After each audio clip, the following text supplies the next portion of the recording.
সিদ্দিকী ফুরফুরা শরীফের পরিবারের মানুষ, পীরজাদা, তিনি একটা খুব উল্লেখযোগ্য বাইট দিয়েছিলেন।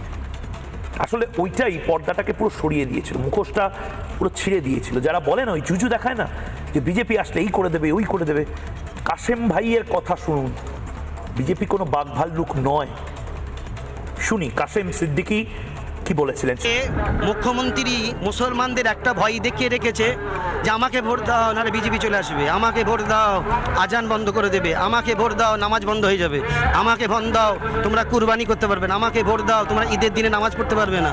তাহলে ইউপিতে যে যোগী আছে, বিজেপি আছে, মহারাষ্ট্রে বিজেপি আছে, আসামে ত্রিপুরায় বিজেপি আছে, ওখানে কি আজান বন্ধ হয়ে গেছে, নামাজ বন্ধ হয়ে গেছে, কুরবানি বন্ধ হয়ে গেছে, মাদ্রাসা বন্ধ হয়ে গেছে?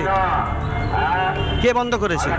সবাই আরামসে আছে। আমি তো আসামে যাই, আমি তো ত্রিপুরায় যাই, আমি মেঘালয় যাই,